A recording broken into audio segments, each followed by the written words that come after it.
کرامات غوث پاک شیخ عبد القادر جیلانی رحمۃ اللہ علیہ، episode number 7، بے وضو نام لینے پر ہلاکت۔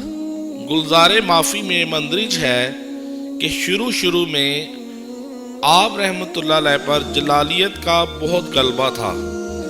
اس غلبہ کی یہ حالت تھی کہ جو شخص آپ رحمۃ اللہ علیہ کا نام بے وضو لیتا، اس کا سر تن سے جدا ہو جاتا اور وہ مر جاتا۔ تو حضرت محبوب سبحانی قطب ربانی شیخ عبد القادر جیلانی رحمۃ اللہ علیہ نے اپنے نانا جان حضرت محمد صلی اللہ علیہ وآلہ وسلم کو دیکھا کہ آپ صلی اللہ علیہ وآلہ وسلم فرما رہے ہیں کہ بیٹا اس حالت کو چھوڑ دو، کیونکہ ایک زمانہ ایسا آنے والا ہے جس میں لوگ میرا اور میرے رب تعالیٰ کا نام بھی بغیر ادب کے ذکر کیا کریں گے۔ آپ رحمۃ اللہ علیہ نے اپنے نانا پاک صلی اللہ علیہ وآلہ وسلم کی امت پر رحم کھا کر اس حالت کو ترک کر دیا۔ آپ رحمۃ اللہ علیہ کے اسم پاک کی برکت سے عزت ملنا۔ بزرگ فرماتے ہیں جب یہ حالت جلالی مشہور ہوئی تو اس وقت آپ کا نام مبارک بے وضو موت کے خوف سے کوئی نہ لیتا تھا۔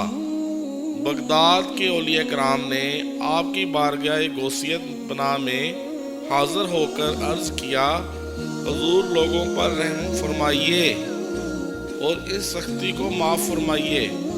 آپ رحمۃ اللہ علیہ نے ارشاد فرمایا، میں تو اس حالت کو پسند نہیں کرتا، لیکن حق تعالیٰ نے مجھے مخاطب کر کے فرمایا ہے کہ تو نے میرے نام کی عزت کی ہے، ہم تیرے نام کی عزت کریں گے۔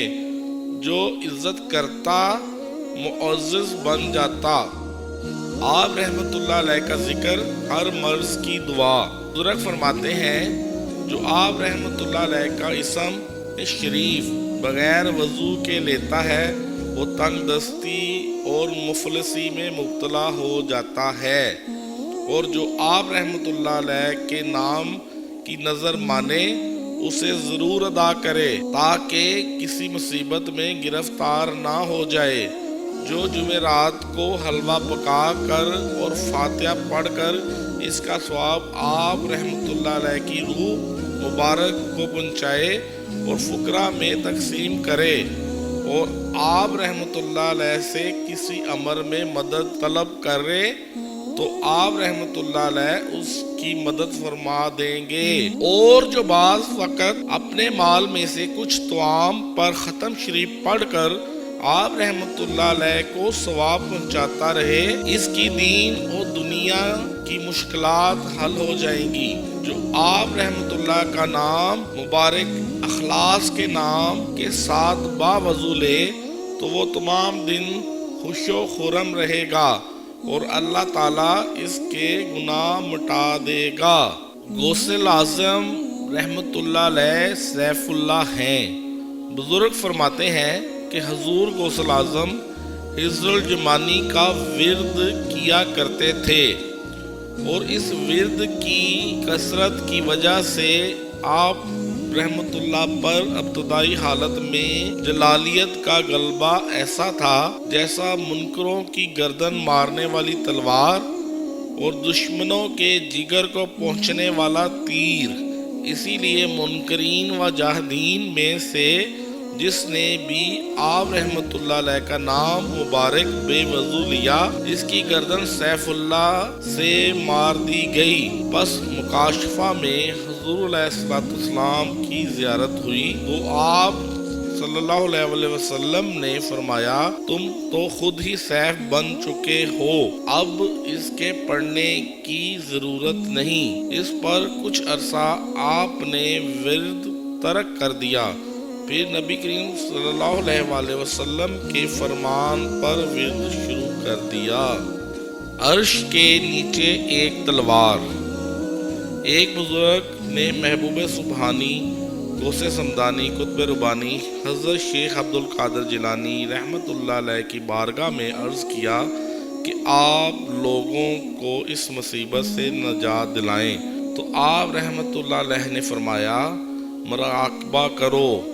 اس نے مراقبہ میں عرش کے نیچے ایک تلوار لٹکی ہوئی دیکھی جس پر مکھیاں اپنے آپ کو گراتی ہیں اور 2 ٹکڑے ہو جاتی ہیں۔ تو آپ رحمت اللہ علیہ نے اسے آنکھ کھولنے کا حکم دیا اور فرمایا مکھیاں اس تلوار سے جنگ کرتی ہیں اور اس سے انہیں یہی فائدہ حاصل ہوتا ہے، اور مجھ سے محبت رکھنے والے میرا نام ہر حال میں ادب و احترام سے لیتے ہیں اور ہر حال میں عفو اور مغفرت کا دامن مضبوطی سے پکڑتے ہیں، اور مخالفین منکرین بوجہ بے ادبی ہلاکت میں پڑ جاتے ہیں۔ آپ رحمت اللہ علیہ فرماتے ہیں میری تلوار مشہور ہے اور میری کمان چڑھی ہوئی ہے اور میرا تیر نشانے پر لگا ہوا ہے اور گھوڑا زین سے کسا ہوا ہے اور میں اللہ کی بھڑکتی ہوئی آگ ہوں۔ تمام اہل بغداد کی سفارش پر آپ رحمت اللہ علیہ نے اس حالت جلالی کو اہل عناد سے اٹھا لیا۔ Subscribe now and press the bell icon. Never miss an update. Studio 99 Production House.